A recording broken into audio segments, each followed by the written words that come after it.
I'm not concerned about that now. I just want to do God's will. He's allowed me to go up to the mountaintop and I've looked over. I've seen the promised land. Now, I may not get there with you, but I want you to know that we as a people will get to the promised land. So I'm happy. I'm not worried about anything, and neither am I fearing any man. Mine eyes have seen the glory of the coming of the Lord. Every now and then, I guess we all think realistically about that day. We will be victimized with what is life's final common denominator, that thing we call death. Every now and then I think of my own death and I think of my own funeral. I don't think of it in a morbid sense. Every now and then I ask myself, what is it that I won't say, and I leave the words with you. Any of you around when I have to meet that day? I don't want a long funeral. If you get somebody to deliver the eulogy, ask him not to talk too long. Tell him not to mention, and I have the Nobel Peace Prize, that isn't important. I tell them not to mention that I have 300 or 400 other awards, that isn't important. Please ask him not to mention where I went to school. But I'd like somebody to say on that day that Martin Luther King Jr. tried to give his life serving others. I want you to be able to say that day that I did try in my life to feed those who were hungry. I tried to be right on the war questions. Then if you want to say that I was the drum major, say that I was the drum major for peace. Say that I was the drum major for justice. Say that I was the drum major for righteousness. And all the other shallow things will not matter. I won't have any money to leave behind. I won't have the fine and luxurious things in life to leave behind. But I just want to leave a committed life behind, and that's all I want to say. If I can help somebody, as I pass along, if I can cheer him with the word or with the song, if I can show somebody he is traveling wrong, then my living will not be in vain. There is something that I want to say to you today, my friends. That in spite of the difficulties and the frustrations of the moment, that I still have a dream.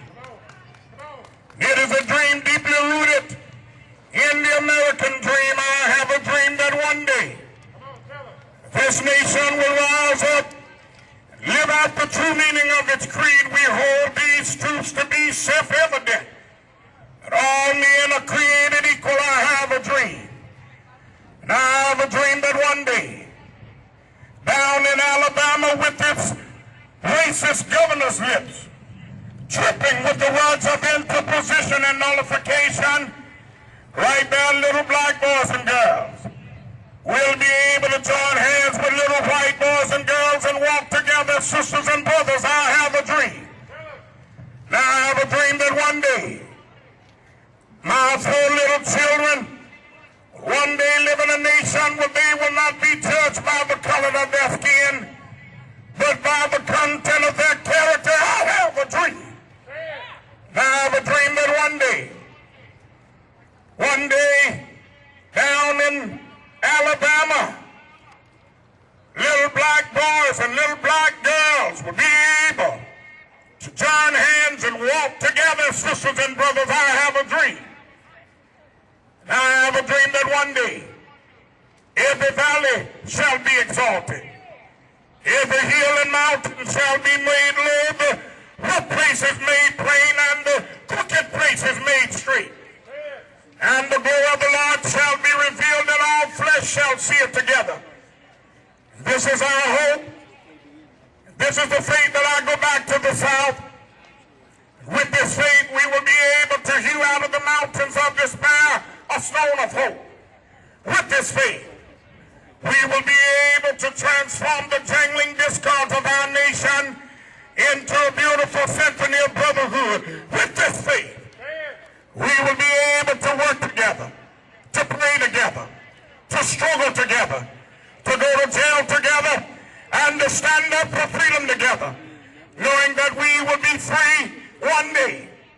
This will be the day when all of God's children will be able to sing with new meaning, my country, tears of thee, sweet land of liberty of thee I sing, land where my father died, land of the pilgrim's pride, from every mountainside let freedom ring. And if America is to be a great nation, this must become true. So let freedom ring from the prodigious hilltops of New Hampshire. Let freedom ring from the mighty mountains of New York. Let freedom ring from the curvaceous slopes of California. Let freedom ring from the heightening Alleghenies of Pennsylvania. Let freedom ring from Stone Mountains of Georgia, from Lookout Mountains of Tennessee, from every mountainside. Let freedom ring, and when this happens, when we let freedom ring from every village and every hamlet, from every state and every city, we will be able to speed up that day when all of God's children, black men and white men, Jews and Gentiles, Protestants and Catholics, will be able to join hands, singing the words of that old Negro spiritual, free at last, free at last. Thank God Almighty, we're free at last. Let me continue to fly high. Rise up and make your country great. Please let freedom ring. Thank you. All right, y'all, give it up a round of applause here. Here we are, our schools throughout the state of Arkansas, marching. Let freedom ring. Signs of nonviolence, the 6 principles of nonviolence. Our 50th anniversary of the March on Washington reenactment.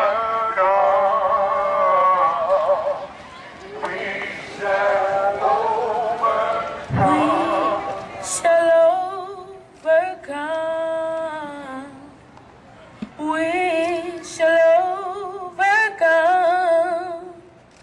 We shall overcome someday.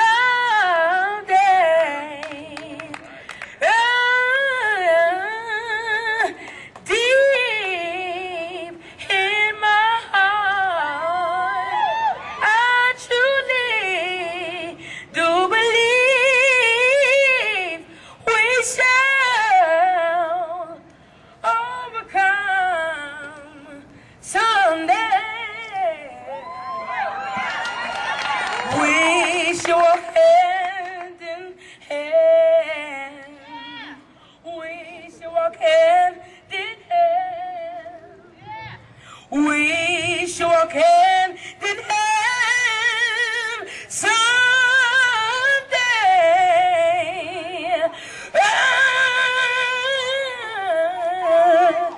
Deep in my heart, I truly do believe we shall overcome someday.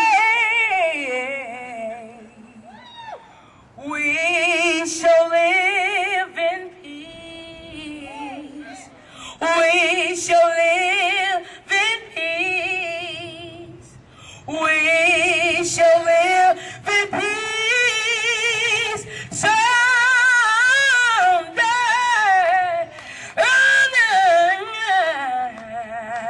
Deep in my heart, I truly, truly do believe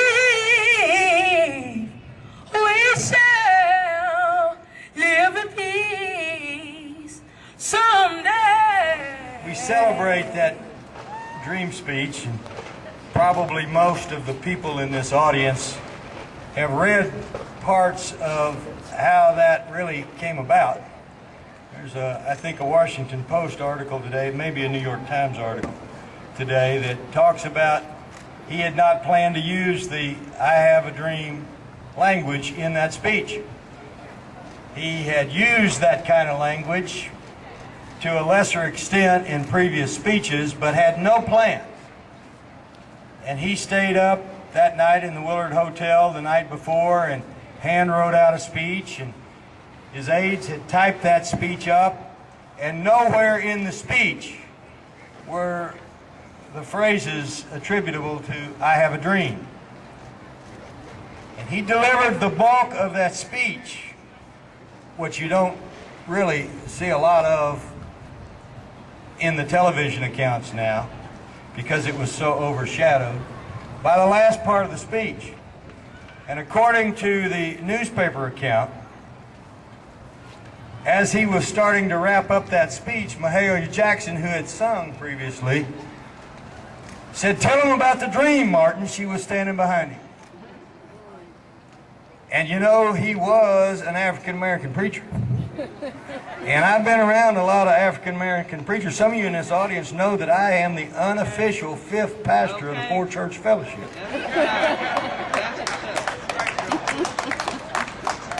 And when he started preaching, instead of speeching, "I have a dream" came out.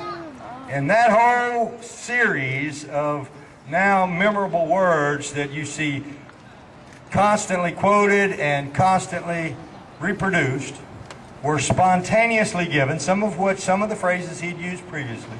But that whole litany that flowed came naturally without a script. Because he started. And that's what you celebrate today.